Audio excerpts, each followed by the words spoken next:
সকালে ঘুম থেকে উঠেই এই ফুলগুলোকে অর্গানাইজ করলাম, যেটা একজন স্পেশাল মানুষ আমাকে কালকে গিফট করেছে। So hello everyone, welcome back to another mini blog.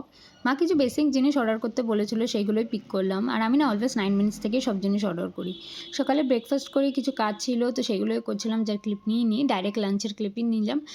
আজকে একদম সিম্পল মেনু, যেহেতু আমাদের আজকে ভেজ। আর এই ভ্লগটা নীল পুজোর আগের দিনকের ভ্লগ। মা কালকে যেহেতু পুজো করবে, তো আজকে মা নিরামিষই খেয়েছে। তো আর আজকে সানডে ছিল, বাড়িতেই ছিলাম। আর বাড়ি থাকলে আমার একটা ছোট্ট পাওয়ার ন্যাপ তো লাগবেই। তো ঘুম থেকে উঠেই মার সাথে বাজারে গেলাম, যদিও ইচ্ছা ছিল না। আর গিয়ে দেখছি যা ভিড় রাস্তায়, মনে হচ্ছে সারা বারাসাতের লোক কেনাকাটা করতে বেরিয়েছে। যেহেতু সানডে ছিল, হয়তো সবাই পয়লা বৈশাখের শপিং বা পুজোর শপিং করতে বেরিয়েছে।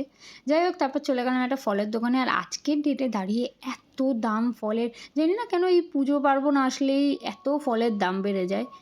যাই হোক, তাও টুকটুক করে মা কিছু ফল কিনলো, শুধু আমাদের জন্য না, পুজোরও জিনিস আর ফলও মা দিদার বাড়ির জন্য কিছু কিনেছে। যেহেতু দিদা আমার অসুস্থ, উনি পারবে না বেরোতে, তাই মাই কিনে নিয়ে গেছে। তারপর একটু ফুচকা খেয়ে নিলাম, আর আসার সময় ওষুধ নিয়ে বাড়ি ফিরলাম। তো আজকের ভিডিওটা এই অবধি, দেখা হচ্ছে পরের কোনো ভিডিওতে। ততক্ষণ তোমরা চ্যানেলটা সাবস্ক্রাইব